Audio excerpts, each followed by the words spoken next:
ஆன்மாக்களது புலன்களை இறைவன் உடன் நின்று உணர்வானாயின் அவனும் ஆன்மாக்கள் போல அப்புலன்களால் விகாரம் எய்துவான் அவன் அன்றோ எனும் எழும் ஐயத்தினை இவ்வெடுத்துக்காட்டால் நீக்குகின்றார். யார் சொல்றா? சிவஞான முனிவர் சொல்றார். இந்த எடுத்துக்காட்டுக்கு என்னையா, இதுக்கு என்ன, எதுக்காக இந்த எடுத்துக்காட்டு நம்பர் 1 எதுக்கு அப்படின்னா, ஆன்மாக்களது புலன்களை இறைவன் உடன் நின்று உணர்வானாயின் அவனும் ஆன்மாக்கள் போல அப்புலன்களால் விகாரம் எய்துவான் ஆவன் அன்றோ என எழும் ஐயத்தினை இவ்வெடுத்துக்காட்டு வெண்பாவால் நீக்குகின்றார். அப்ப எடுத்துக்காட்டு வெண்பா 1,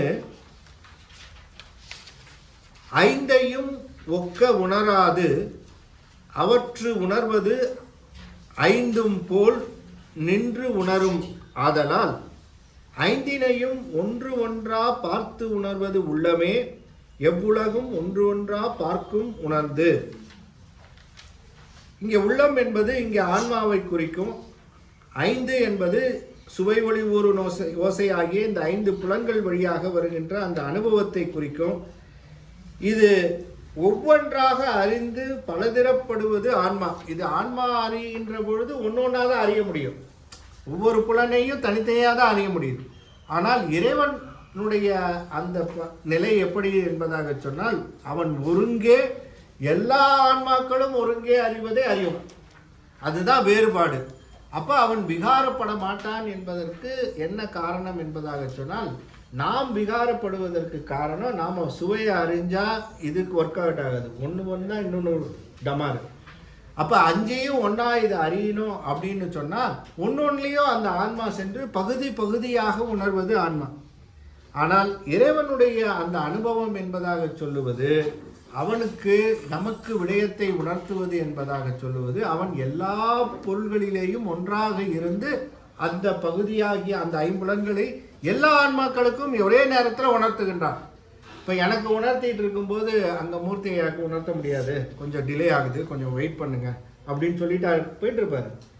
அப்போ எல்லா ஆன்மாக்களுக்கும் சைமல்டேனியஸாக, அப்போ அவருடைய டாஸ்க் எப்படிப்பட்ட டாஸ்க் பாருங்க. சும்மா சாதாரணமாக இறைவனுடைய ஆற்றல் என்று சொல்லக்கூடிய அந்த ஆற்றல் என்பது 84 லட்சம் யோனி பேதத்தில் இருக்கக்கூடிய உயிர்கள் அத்தனையும் அவர் கவனிச்சுக்கணும் ஒரே நேரத்தில். இப்போ இதையும் அதையும் நம்ம கம்பேர் பண்ண முடியுமான்னு கேட்குறாரு. அப்போ இறைவனுடைய ஆற்றல், இறைவனுடைய தகுதி என்பது அது விகாரப்படாது என்பதை இந்த எடுத்துக்காட்டு வெண்பானால் நிறுவி, ஆன்மாக்களுக்கு புலனாகின்ற அவற்றே இறைவனும் அந்த ஆன்மாக்களோடு உடனாகிருந்து உணர்வான் என கூறினால் ஏனையவற்றை அவன் உணரமாட்டான் என்பது துணிகிறது என எழும் ஐயத்தை நீக்குவது இந்த எடுத்துக்காட்டு வெண்பா 2. அதுதான் இப்போ சொன்னேன். அந்தந்த ஆன்மாக்களோடு இருந்து உணர்வான்னு சொன்னால், அப்போ இறைவனுடைய அந்த ஏனைய ஆன்மாக்கள் உணர்வதை அவன் எப்படி உணர்கின்றான் என்பது அந்த விகாரப்படுதல் ஆவானா என்பதாக சொன்னால் இல்லை. ஏன்னா ஏகமாய் நின்றே இணையடிகள் ஒன்று உணர போகமாய் தான் விளைத்த பொற்பினான் ஏகமாய் உள்ளத்தின் கண் ஆனான் உள்குவார் உள்கிற்றை உள்ளத்தால் காணானோ உற்று. அப்போ உள்குவார் உள்கிற்றை என்பதாக சொல்லுகின்ற பொழுது இறைவன் எங்கே இருந்து இதை அறிகின்றான்னா ஆன்மாவினுடைய அறிவிலே இருந்து, அந்த அறிவோடு அறிவாக அதுவும் இருக்கு அங்க இல்லையா. அதனால உள்குவார் உள்கிற்று உணருதல் என்பதுதான் நம்முடைய திருமுறையிலையும் சொல்றார் இல்லையா. உள்குவார் உள்கிற்றெல்லாம் உடனிருந்து அருதி என்று வெல்கினேன் வெல்கினானும் விழாயிரச் சிரித்திட்டேனார். யாரு? அப்பர் பெருமான். அப்ப இறைவன் என்று சொல்லக்கூடிய நாம நினைக்கிறதெல்லாம் அவர் நினைப்பார். நாம என்ன கள்ளத்தனமா நினைச்சுக்கிட்டு நாம நினைக்கிறது அவர் நினைக்கிறது இல்லை, நமக்கு அவர் தெரியாதுன்னு நீ நினைக்காத. நீ என்னென்ன மூச்சு விட்டா கூட அந்த மூச்சு உள்ள போறது வெளில வர்றது அத்தனையும் அவரால் தான். அதனால அவரை நீக்கி அவரை விட்டு எதுவும் நடக்காது. 2ஆம் கூறு, இனி பத்தியினால் மறவாது ஏத்த அவனது சீபாதத்தை அணையும் என்றது. ஆன்மாவுடன் கலந்து நின்று அறிவித்தும் அறிந்தும் வருகின்ற முதல்வனுடைய அத்துவித கலப்பை மறவாமல் உறுதியாக கொண்ட அன்பினால் முதல்வனை இன்றி தனக்கு தனியாக செயல் இல்லை என்று அறிந்து எல்லாம் முதல்வன் செயலே என்று கருதி அவன் அருள்வழி நிற்றலால் அம்முதல்வனின் திருவடியாகிய சிவானந்த அனுபூதியை அவ்வான்மா சென்று அணையும். ஏத்துதல் இங்கு அருள்வழி நிற்றல், அன்பு, பக்தி, காதல் எல்லாம் ஒரு பொருள் நிலை. ஏது அவன் அந்நியமின்றி செய்வோர் செய்தி பயன் விளைவித்து நிற்றலான். அம்முதல்வன் உலகத்தார் போலன்றி பெத்தமுத்தி இரண்டிலும் அத்துவிதமாய் உடனின்று கொண்டு யார் யார் யாது செய்கின்றார் என்று அறிந்து அவரவர்க்கு அவ்வப் செய்திக்கு தக்க பயனை அவ்வப்பொழுதே விளைவிப்பன். ஆதலால் இனி பத்தியினான் மறவாது ஏத்த அவனது சீபாதத்தை அணையும் என மேற்கொண்டது என்றவாறு. ஆகவே இறைவனுடைய நிலை பெத்தம் முத்தி ரெண்டுலேயுமே அவன் அத்துவிதமா இருக்கிறார். அப்ப இங்கேயும் அவர் அந்த அத்துவித நிலையில இருப்பதினால்தான் இந்த அனுபவம் நிகழ்கின்றது. அருக்கன் நேர் நிற்பினும் அல்லுருளே காணார்க்கு இருக்கனே பாசத்தார்க்கு ஈசன் அருட்கண்ணால் பாசத்தை நீக்கும் பகல் அலர்த்தும் தாமரை போல் நேசத்தின் தன்னுணர்ந்தோர் நேர். குருடுக்கு எவ்வளோதான் காட்டினாலும் வாங்க போகிறதில்ல இல்லையா? கண்ணினுடைய ஒளியே இல்லை, எவ்வளோதான் காட்டினாலும் சரி, எவ்வளோதான் பண்ணாலும் சரி, அது உணர்வது இல்லை. அதுபோல தான் இப்போ இருக்கிற நம்ம நிலைமை. இப்போ எவ்வளோதான் அவர் உள்ளே இருந்து அவர் எவ்வளோதான் செஞ்சாலும் அதை உணர்றதுக்குரிய பக்குவம் இல்லை. அந்த பக்குவம் வரணும்னா கொஞ்சம் கொஞ்சமாக தான் அந்த பக்குவம் வரும். படிப்படியாக தான் இந்த ஆன்மா முன்னேறும். சும்மா திடீர்னு ராக்கெட் சயின்ஸில் வந்துட்டு இது கொண்டு போய் அடுத்த நிமிஷத்தில் கொண்டு போய் பெரிய பதவியில் உட்கார வைக்க முடியாது. வச்சாலும் இதுக்கு ஒன்றும் தெரியாது. இதுக்கு அட்பட்டு அனுபவப்பட்டு ஓ இப்படி செஞ்சால் அப்படி ஆகும் போல இருக்கு, இப்படி செஞ்சால் அப்படி ஆகும் போல இருக்கு, இவர் இப்படி பண்ணால் இப்படி ஆகும் போல இருக்கு அப்படின்னு படிநிலையிலே உணர்ந்து மேலே வரும். அப்போ படிநிலையிலே உணர்ந்து வருவது தான் ஆன்மாவினுடைய இயல்பு. அதுக்கு தக்கார் போல இது ஒரு படிநிலையில தான் முத்தியும் கொடுக்குறாரு. முத்தியை வந்து சும்மா ஃப்ரீயாக எல்லாரும் வாங்கன்னு கொண்டு போய் கொடுத்து எடுத்துகிட்டு போகிறதுக்கு இது ஒன்றும் கள்ளமுட்டே கிடையாது. ஆக முத்தி என்பது பக்குவப்பட்ட ஆன்மா கொடுத்தாதான் அதனுடைய பயன் பெறும். இல்லைன்னா மழை கையிலங்கு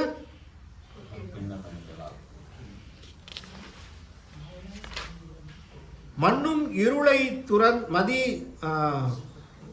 மதி துறந்தவாறு அன்பின் மண்ணும் அரணே மனம் துறந்து தன்னின் வலித்திரும்பை காந்தம் வசம் செய்வான் செய்தல் சலிப்பில் விகாரி அலன்தான். இது காந்தம் கண்ட பசாசத்தவையே என்பதுதான் இந்த வெண்பா. நசித்து ஒன்றின் உள்ளம் நசித்தலால் ஒன்றா நசித்திலில் ஒன்றாவது இல்லை. நசித்து மலம் அப்பணைந்த உயிரின் உப்பின் முலம் அணைந்து சேடமாம் கப்பு என்றாம் ஈசன் கடல். அப்போ சிவபெருமான் திருவடியை உயிர் சேருகின்ற பொழுது எப்படி சேரும்? உப்பும் அப்பும் கலந்தாற் போல அத்துவிதம் இருக்கும். இதான் முன்னாடி பார்த்தது தான், கிட்ட கொஞ்சம் எலாபரேட்டாக சொல்கிறார். அப்போ நாழி உப்பும் நாழி அப்பும் நாழி ஆறு வான போல், நாழி உப்பும் நாழி அப்பும் 8 நாழி ஆவறதில்ல, ஒரு நாழி சேர்ந்தா 2 நாழி ஆவறதில்ல. நாழி உப்பும் நாழி அப்பும் சேர்ந்தா நாழி 6 நாழி தான் ஆகும். அதுபோல அத்துவிதம் இங்கே நிகழும். எடுத்துக்காட்டு வெண்பா 4. பொன்வாள் முன்கொன் மூவில் புக்கொடுங்கி போயகல தன்வாளை எங்கும் ஆம் தன்மை போல் முன்வாள் மனத்துள் மறைந்து உள்ளம் மற்றுலகை உண்ணும் மலத்திரித்து செல்லும் வரத்து. இந்த சூரியன் காலை நேரத்தில் மேகக்கூட்டத்தில் மறைஞ்சு இருக்கிறாரு. அந்த மேகக்கூட்டம்லாம் விலகிய பிறகு முழுவதுமாக அச்சூரியன் விளக்கமாக தெரிவது. அதுபோல சார்ந்ததன் வண்ணமாக இருக்கக்கூடிய உயிர் அந்த மேகக்கூட்டம் எப்படியோ இந்த உயிர் இந்த மலக்கூட்டமாகிய ஆணவ கர்மமாயில சார்ந்து இருக்கின்ற இது அதை விட்டு நீங்குச்சுன்னா சூரியன் தெரியும். அப்போ மறைப்பு மேகம் சூரியனை மறைத்து கொண்டிருப்பது போல தற்காலிக மறைப்பாக தான் இருப்பது. அதுபோல இந்த ஆன்மா சாதகம் செய்கின்ற பொழுது மேகமாகிய மறைப்பு நீங்கி சிவத்தை உணர்வது போல அப்படின்ட்டார். 12ஆம் நூற்பா முற்றிலால 12:50 பரீட்சை இருக்குல்ல? ஆமாம், முடிச்சதுக்கு அப்புறம் தான் பரீட்சையா. இப்போ தேநீர் கொடுத்துடலாமா? 12க்குள்ளே போகிறோம். சொல்லிட்டே குடிச்சுட்டே இருக்கீங்களா?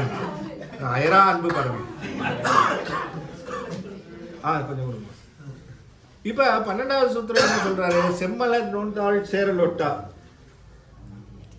அம்மலம் கழியி அன்பரோடு மறி மாலர நேயம் மணிந்தவர் வேடமும் ஆலயம் தானும் அரணென தோல்வி. ஏன் 12வது சூத்திரம்? 11ல் சிவபோகம் முடிஞ்சிருச்சு.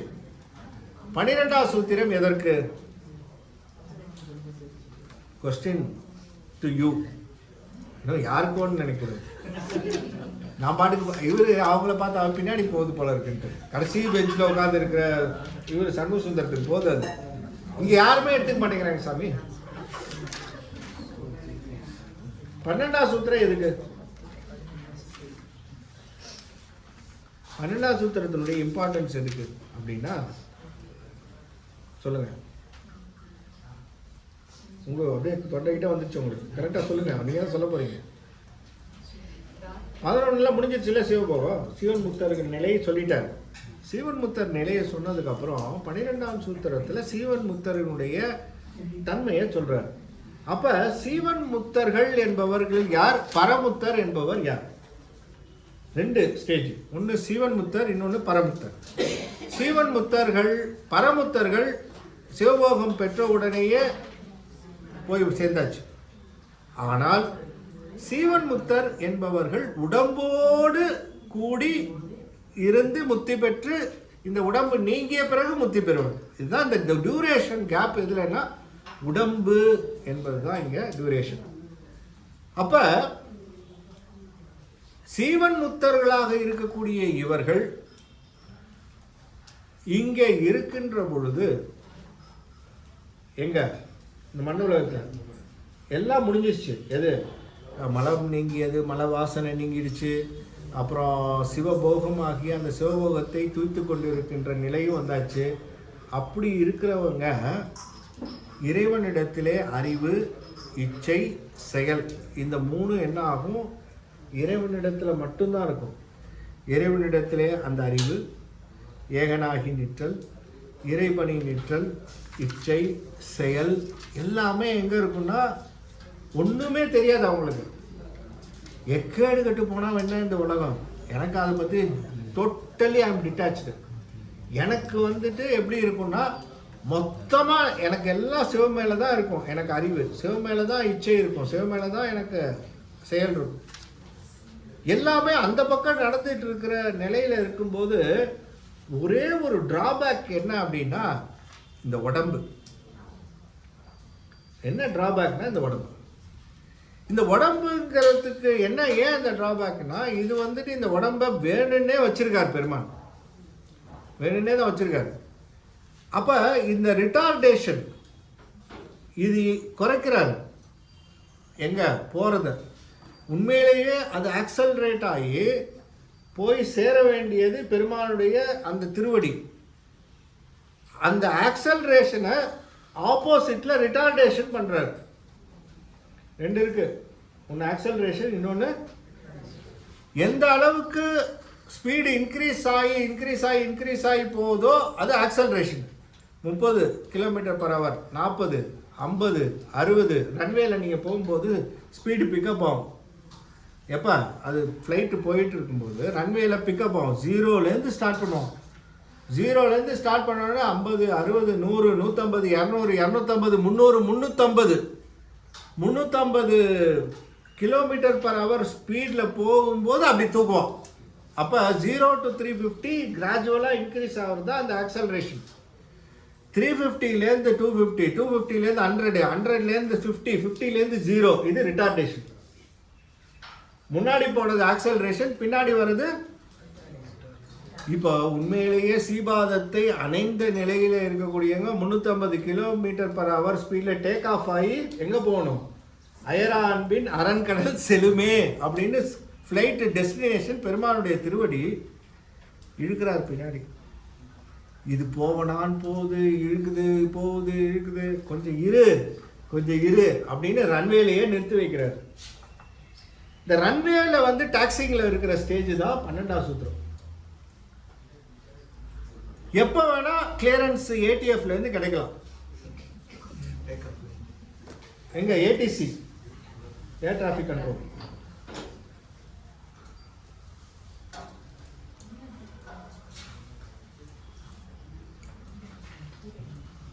சூடாக தான் இருக்குது.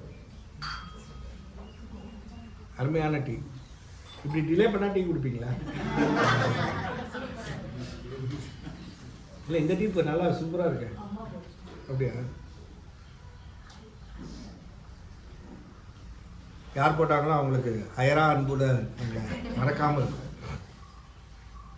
அப்போ இது இறைவன் இடத்துல இப்போ இவங்களோட பிரச்சனை ஒன்று இருக்குல்ல. அப்போ அவங்க பிரச்சனை என்னன்னா, என்னுடைய அறிவு, இச்சை, செயல் இது எல்லாத்தையும் நான் இறைவன் பக்கமே வச்சிட்டு இருக்கேன், அயராமையில் இருக்கேன், அவரையே நினைச்சிட்டு இருக்கேன், நீ செய்யறதையே நினைச்சிட்டு இருக்க அப்படின்னு செய்யற ஆளை திடீர்னு இந்த உலகத்தை பக்கம் திருப்புறாரு. நம்மளை மாதிரி த டூ டேஞ்சரஸ் பார்ட்டு. திருப்பினோடனே எல்லாம் தெரியுது. ஐயோ, உட்காந்துருக்கிறது இவரு, உட்காந்துருக்கிறது இவன், உட்காந்துருக்கிறது அவரு, இவன் எனக்கு இப்படி செஞ்சவன் இப்படின்னு எனக்கு டக்கு டக்கு டக்கு டக்கு டக்குன்னு உலகத்தை பார்த்தவொடனே முன்னாடி இருக்கிற ஞாபகம் அத்தனையும் வந்துடுது. இதனால இப்போ பயம் வருது. இப்போ அவங்களுக்கு என்னன்னா, ஐயோ இத்தனை நாள் வரையிலும் அறிவு, இச்சை, செயலை உன் பக்கம் திருப்பிட்டு இருக்கும்போது எனக்கு ஒன்றும் பிரச்சனை இல்லை. ஆனால் என்னுடைய அறிவு, இச்சை, செயல் இந்த உலகத்தை நோக்கி வருகின்ற பொழுது அதை எப்படி நான் கண்ட்ரோல் பண்ணுறது அப்படிங்கிறது 12ஆம் சூத்திரம். ஸோ ஞானிகளுக்கு, சீவன் முக்தருக்கு அறிவு, இச்சை, செயல் வெளியிலே ஏற்படுகின்ற போது அவருடைய அறிவு எங்கே போகணும், அவருடைய செயல் என்ன செயலாக இருக்கணும், அவருடைய இச்சை எப்படி இருக்கணும் அப்படிங்கிறது இப்படி இருக்கும் என்பதை காட்டுவது 12ஆம் சூத்திரம். உள்ள இன்வர்டா பெருமானிடத்துல இருந்தால் பிரச்சனை இல்லை, அது 11ல் இருக்கு. ஆனால் பிரச்சனை உடம்போடு இருக்கிறதுனால வெளியில் கான்டாக்ட் பண்ணியே ஆகணும். ஞாபகரசர் யாரையாவது பார்த்து அப்போதடிகளை மீட் பண்ணணும், இல்லை தண்ணி ஊற்றுற தண்ணி அந்த வச்சிருக்கிற அந்த தண்ணீர் பந்தலில் இருக்கிறவன்ட்ட கேட்கணும். அறிவு, இச்சை, செயல் வெளியில் போகணும். அவருக்கு கேட்டால் தானே போகும். ஏன்பா யாருப்பா இது, அவர் பேரை எழுதாமல் என் பேரை யாருப்பா எழுதி வச்சிருக்கா? சீபாதத்தை அடைந்த நிலையிலே சீவன் முக்தர் நிலையில் இருக்கிற ஒருவர் கேட்குறாரு, எங்க இது ஏன் என் பேர் எழுதாமல், அது அவர் பேர் எழுதாமல் என் பேரை எழுதி மற்றொரு பேர் எழுதுறதுக்கு என்ன காரணம்னு கேட்குறாரு. அப்போ பேர்லேயே டிஃப்ரென்ஸ் எல்லாம் தெரியுதா? அப்போ அந்த நேரத்தில் எப்படி பாதுகாக்கிறது? இப்படி தான் கான்டாக்ட் பண்ணி ஆகணும் உலகத்தில். சீவன் முக்தர் நிலையில் இருக்கும்போது நான் எப்படி கான்டாக்ட் பண்ணி எப்படி என்னை நான் பாதுகாத்து கொள்வது?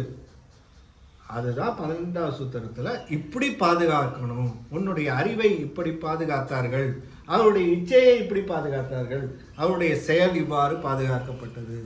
உலகத்தினுடைய தொடர்பு இருக்கும்போது இது எனக்கும் வசதியாக போச்சு. ஏன்னா நாவுக்கரச பெருமான் உலகத்தில் இருக்க தொடர்பு பண்ணாதான் அங்கே பதிகம் கிடைக்கும். மாணிக்கவாசகர் உலகத்தோடு தொடர்பு இருந்தால் தான் திருவாசகம் கிடைக்கும். ஞானசம்பந்தர் உலகத்தோடு பூம்பாவையை பார்த்தா தான் திருவாசகம் கிடைக்கும், பதிகம் கிடைக்கும், பூம்பாவை பதிகம். இப்போ கான்டாக்ட் இருக்கிற போது மட்டும்தான் நமக்கு அந்த 12ஆம் சூத்திரத்தில் மட்டும்தான் அந்த கான்டாக்ட், அந்த அடியார்களுடைய அணைந்தோர் தன்மை வந்து இந்த உலகம் எவ்வாறு பயன்பெறுகின்றது என்பதை எடுத்து காட்டுவது 12ஆம் சூத்திரம். 1 முதல் 12 திருமுறையும் இந்த உலகத்துக்கு எப்படி வந்ததுன்னா 12ஆம் சூத்திரம் வழியாக வந்தது. வந்தவங்க அத்தனை பேரும் பரமுத்தரா நிலைமைக்கு போயிருந்தா இன்னைக்கு எங்க திருவாசகம் கிடைக்குது, எங்க திருமுறை கிடைக்குது, எங்க நாவுக்கரசர் பதியம் கிடைக்குமாங்க? அவர் பாட்டுக்கு இருக்க போறாரு. எங்க கொண்டு வந்து என்ன போய் சேர்க்கிறது? எனக்கு தேவையே இல்லை இந்த உலகம் நோக்கு அப்படின்னு தானே இருப்பாங்க. அப்படி இருப்பவர்கள் அவர்களை நிட்டையிலே இருந்து கலைத்த நிலை 12ஆம் சூத்திரம். நிட்டை கூடுதல் 11, நிட்டை கலைதல் 12.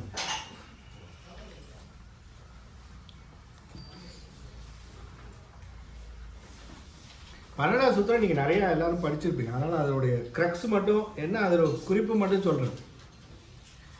மீதி வந்து ஒன்றும் இல்லையா, 1.25 முடிச்சிடலாம்.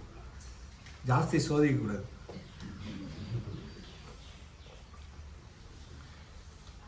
அப்ப செம்மலர் நோண்டான் ரெண்டும் ஒன்றுக்கொன்று பகை. திருவடியை சொல்லும்போது 2 சொல்றாரு. ஒன்று மலர் போன்ற திருவடி, அதே திருவடி நோன்தாள் வலிய திருவடி முரண் நிலையில முரண் அணி என்பதாக வச்சு ரெண்டு எக்ஸ்ட்ரீம்லேயே நான் இருப்பேன்னு வேறு. சில கிளைமேட்டு பார்த்தீங்கன்னா கோல்டுனா எக்ஸ்ட்ரீம் கோல்டு, ஹாட்டுனா எக்ஸ்ட்ரீம் ஹாட்டு. எந்த இடம் சொல்லுங்கள் இந்தியாவில்? இது வந்து சிவகான போகத்தில் இல்லை.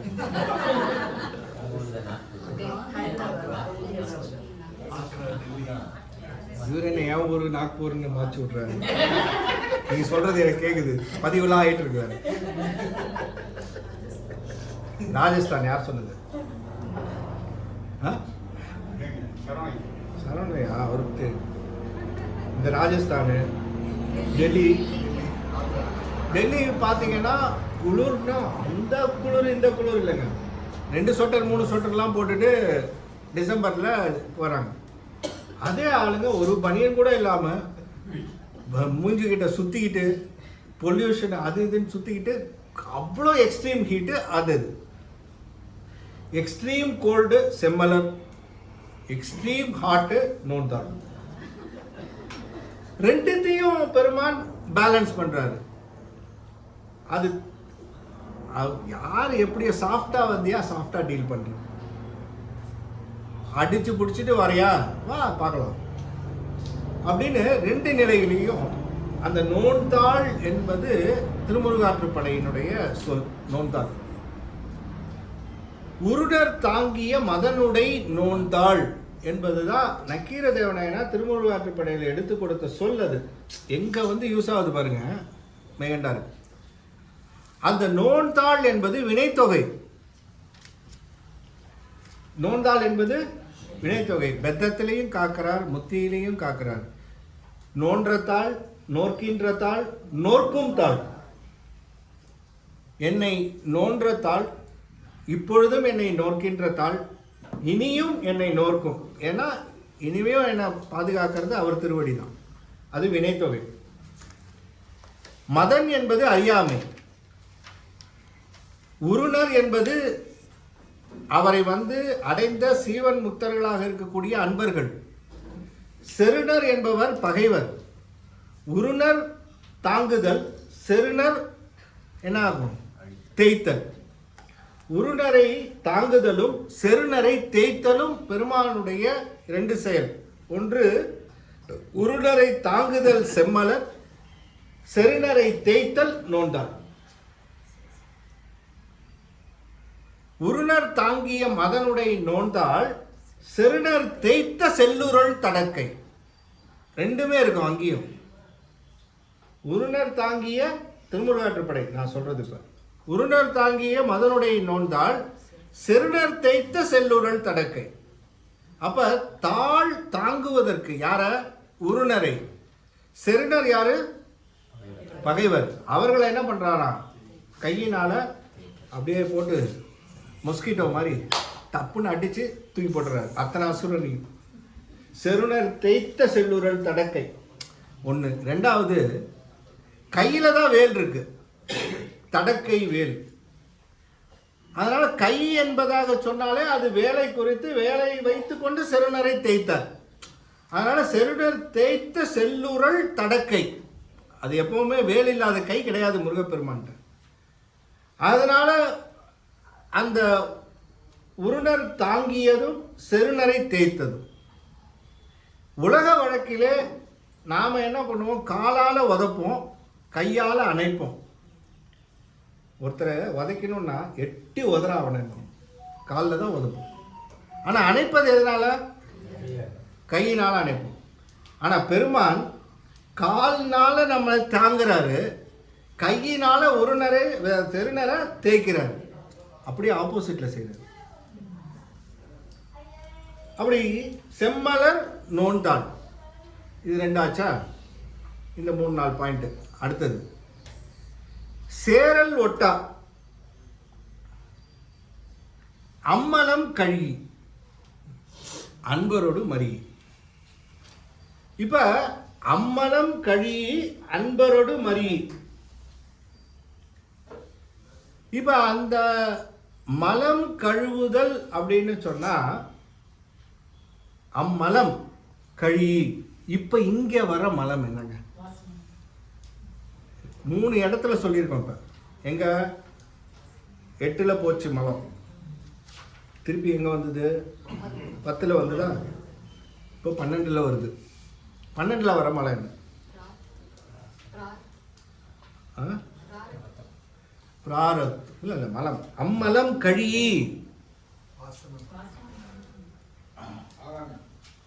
வாசனா மலம் நீங்கிய நிலை 11 இல்லையா? சாரி 10. அதன் அங்கே தானே நம்ம ஏகனாகி இறைவனி நிற்க மலமாயை தன்னோடு வல்வினை என்று.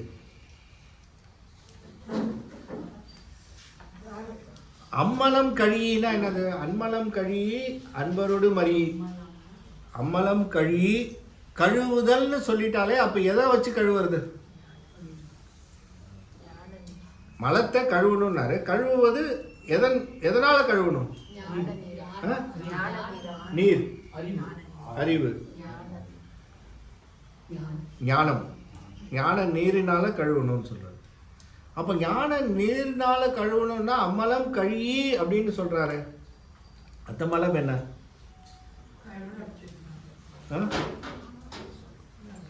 அன்பரோடு மறி. இந்த அளவடை ரொம்ப சிறப்பு. அதுவும் நீங்கள் இலக்கண குறிப்பாக வச்சுங்க. நீங்கள் இன்னும் அதிகமாக இன்னும் கொஞ்சம் டீப்பாக போகணுன்னா அந்த இடத்துல நீங்கள் இன்னும் கொஞ்சம் போய் படித்து பாருங்கள். அதுதான் சொல்ல முடியும். இந்த கழி அப்படிங்கிறதும் மறிங்கிறதும் தொடர்ந்து நிகழ்வதற்குரிய அளபடை. தொடர்ந்து நிகழணும். அதுக்கு தான் அந்த அளபடை அங்கே வருது. அளபடைங்கிறது எக்ஸ்ட்ரா அந்த கேர் அங்கே கொடுக்கணும். கழி மறி. அப்போ அன்பரோடு மறி மலம் கழி மாலர நேயம் மலிந்தவர் வேடமும் ஆலயந்தானும் அரணென தொழுமே. அப்போ தொழுதல். தொழுதல் என்பது என்னது செயல் இருக்க? கிரியை வந்துச்சா? கிரியை அதாவது தொழுதல் செயல் அப்படிங்கிறது வந்துருச்சு. ஆன்மாவினுடைய செயல் என்னவா இருக்கணும்? தொழுமே. அப்ப ஆன்மா அந்த இடத்துல சீவன் முத்தர்கள் என்ன செய்வாங்க? தொழுவார்கள். தொழுமே அப்படின்றது எதை சொல்றாருன்னா, இப்படி சீவன் முத்தர்கள் எதை தொழுவார்கள்? ஆலயம் தானும் மாலர நேயமும் மலிந்த வேடமும் தொழும்.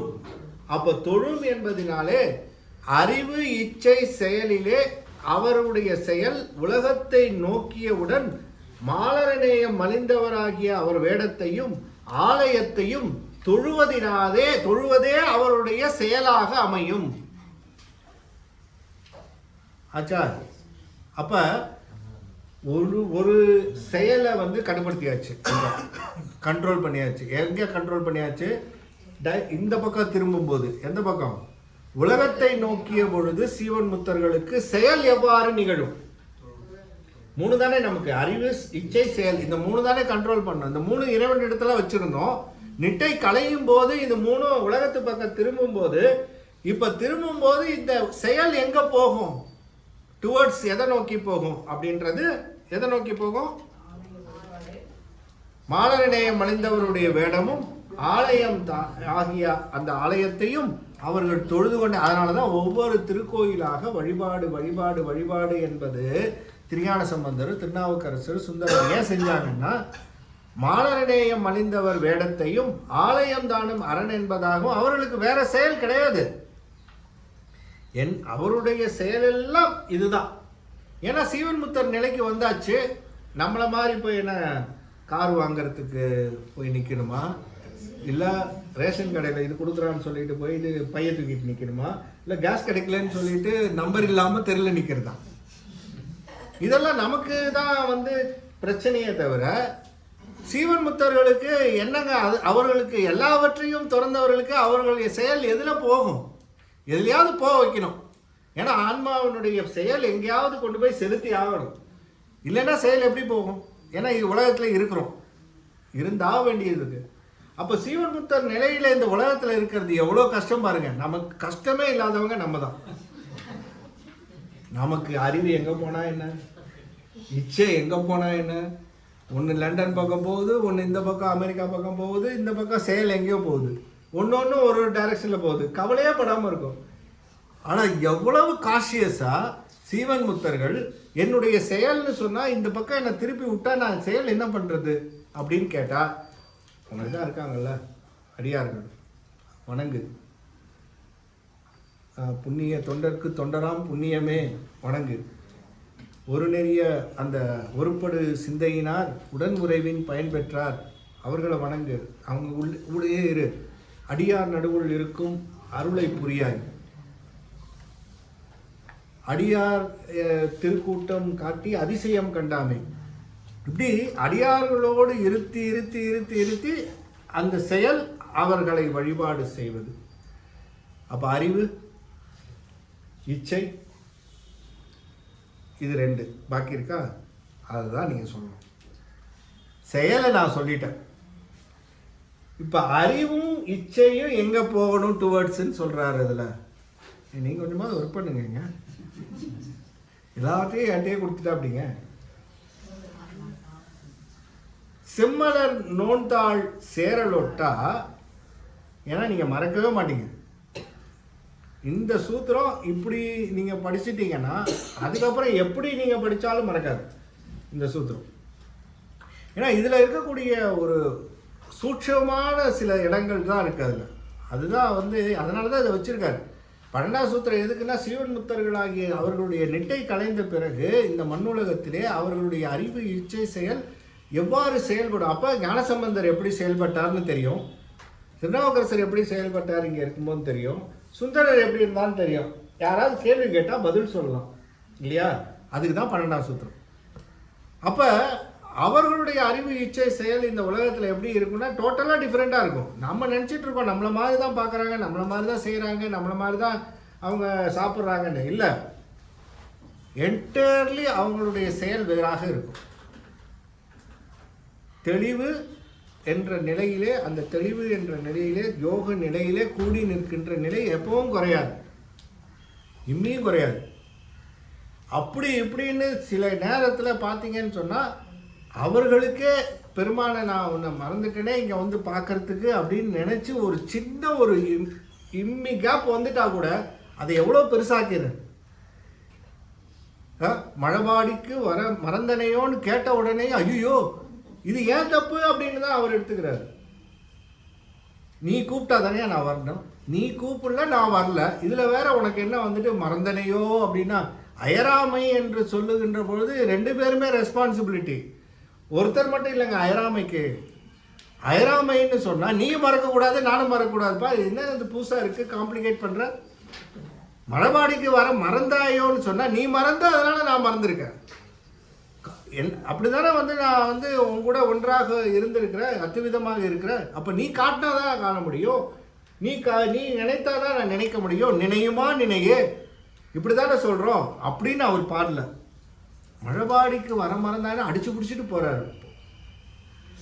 அப்ப சீவன் முத்தர்களுடைய நிலை எவ்வாறு இந்த மண்ணுலகத்தில் இருந்திருக்கு, அவர்கள் எவ்வாறு வாழ்ந்திருக்கிறார்கள் அப்படிங்கிறத நம்ம தெளிவாக அறிந்து கொள்வதற்கு நாயன்மாருடைய வாழ்வோ இந்த அருளாளர்களுடைய வாழ்வு இந்த மண்ணுலகத்தில் எப்படி இருந்தது அப்படிங்கிறத தெரிந்து கொள்வதற்கு 12ஆம் சூத்திரம். அதனால தான் வச்சார் 12. இல்லைன்னா 11 முடிச்சிருந்தாருன்னா அருளாளர்களுடைய இயல்பு தெரிஞ்சிடும். அதை வச்சுட்டு தான் தோழர் போதத்தில் விரிக்கிறார். அப்போ தோழர் போதம் சொல்லுகின்ற அந்த செய்தி இன்னும் கொஞ்சம் டீப்பாக போய் பெருமானுடைய அருள் நிலை நிட்டை கலைந்த பிறகு அந்த நிட்டை கூடுதல் கலைதலுக்கு இடையிலே இருக்கக்கூடிய நிலை எவ்வாறு இருக்கும் அப்படிங்கிறத ரொம்ப அழகாக சுவாமிகள் விரித்து சொல்கிறார். இப்போ செம்மலர் நோன்தாள் சேரல் ஒட்டா, எது சேரல் ஒட்டா? அந்த மலம், அதுதான் அது சேர்றதுக்கு தடையா இருக்கும். அம்மலம் கழி அன்பரோடு மறி. அப்ப என்னுடைய இச்சை எங்க போகணும்னா அடியாரோடு எனக்கு இச்சை, அடியாரிடத்துல எனக்கு இச்சை வரும். அடியார் திருக்கூட்டத்தில் எனக்கு இச்சையை செல்லுதல் வேண்டும். எனக்கு வேற என்ன இச்சை அப்படின்னு சொன்னால் அடியார் நடுவுள் இருக்கும் அருளை பிரியா, அதுதான் இச்சை. எனக்கு பெருமான் கேட்டார்னா என்ன சொல்லுவேன் அப்படின்னு மாணிக்கவாசகர் சொல்கிறாரு. என்னப்பா உனக்கு ஆசை என்னையா அப்படின்னு. ஆசை என்னன்னா அடியாரோடு கூட்டு, அடியார் திருக்கூட்டத்தில் இருக்கு.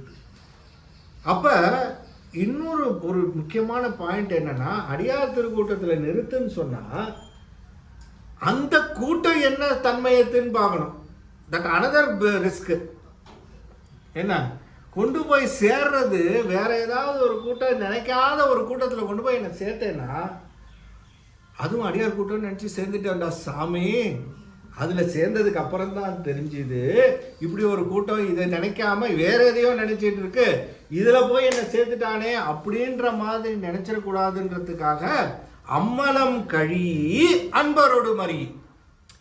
அப்ப என்ன மாதிரி தேடிட்டு இருக்காங்க பாரு சீவன் முத்தர்கள் இந்த உலகத்துல. யாரு இப்ப பிரச்சனை என்னன்னா, நான் என்ன தேடிட்டு இருக்கனோ அதே தான் அவங்களும் தேடிட்டு இருக்காங்க.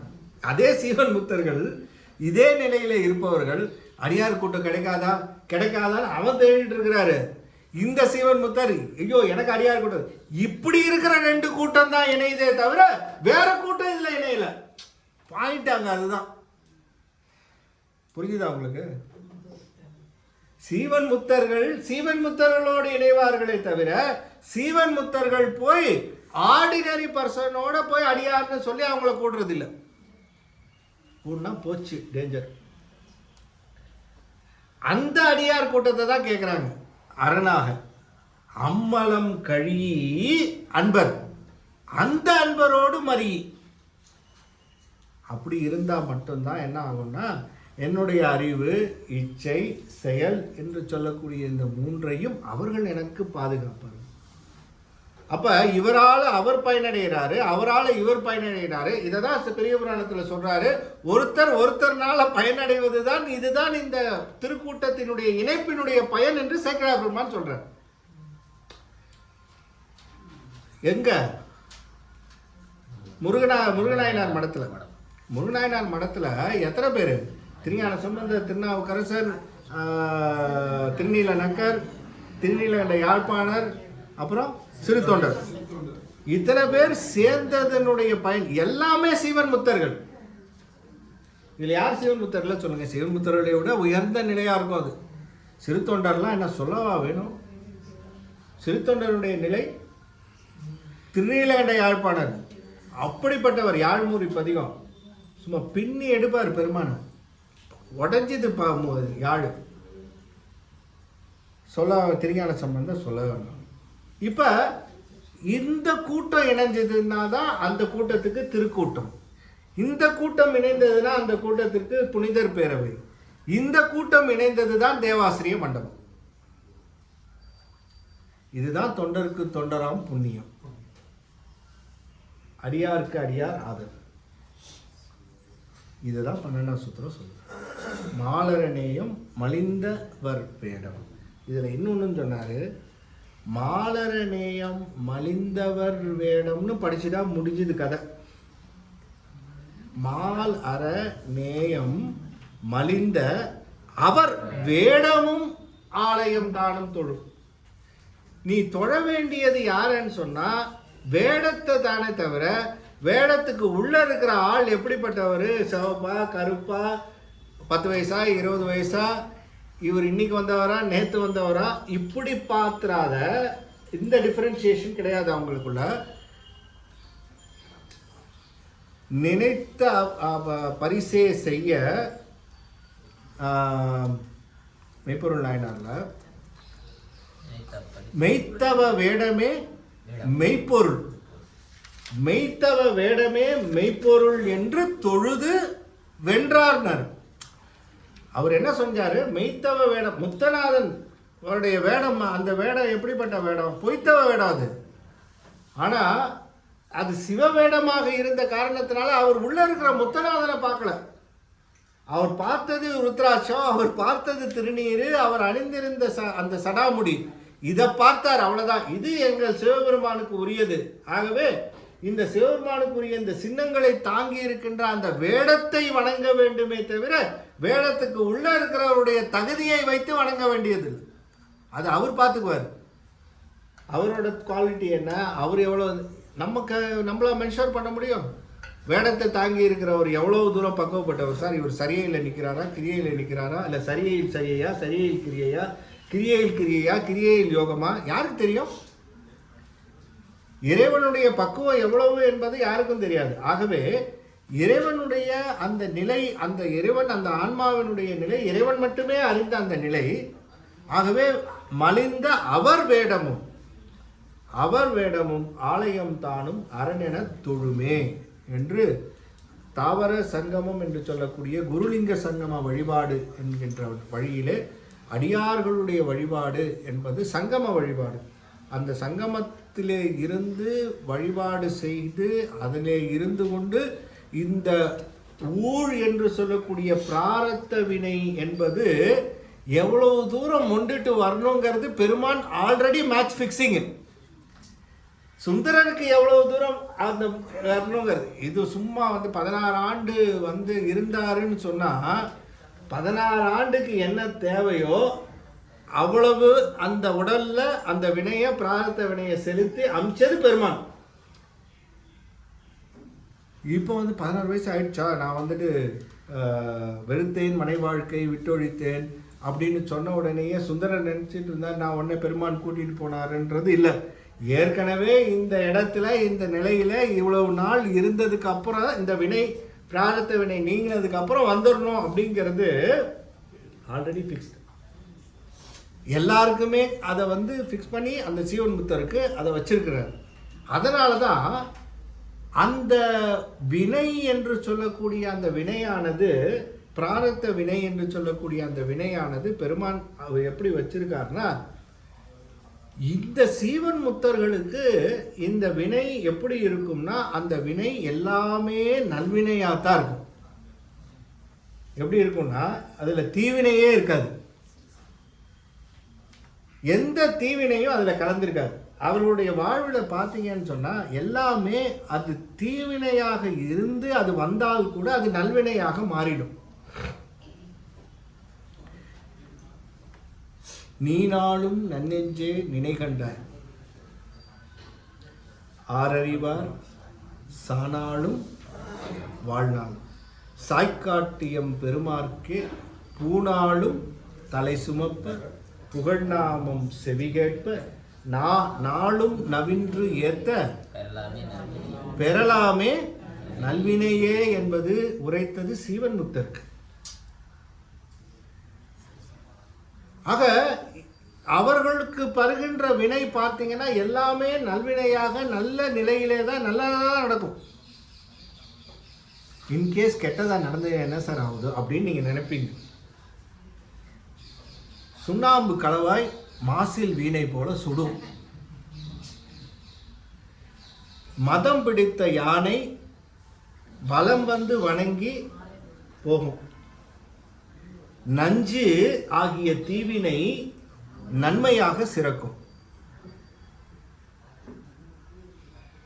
கல்லுல கட்டி போட்டா இதை விட ஒரு கொடுமை என்ன வேணும்?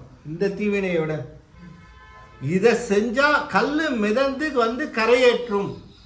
ஆக அந்த அடியார்களை எந்த தீவினைகள் சேர்ந்தாலும் அந்த தீவினைகளே நன்வினைகளாக சிறக்கும் என்பதாக காட்டிய வரலாறு நாவுக்கரசர் வரலாறு. அது அவரே பதிவு செய்கிறார். நாமார்க்கும் குடியெல்லோம் நமனை அஞ்சோம். அந்த பதிகத்தில் ஒரு வாக்கு வேத வாக்காக வருது. தீமைதானும் நன்மையாய் சிறப்பதே என்ற அந்த வாக்கு. நீங்கள் அதை அண்டர்லைன் பண்ணுங்க 2 தடவை. தீமைதானும் நன்மையாய் சிறப்பதே என்பது வருகின்ற தீமை நமக்கு தான். அது தீமைங்கிறது எதை டிசைட் பண்றீங்க, எந்த பக்கம் நீங்க இருக்கீங்கன்றதை பொறுத்து அது நன்மையா தீமையா டிசைட் பண்ணும். உங்களுக்கு தீமை, எனக்கு அது நன்மை.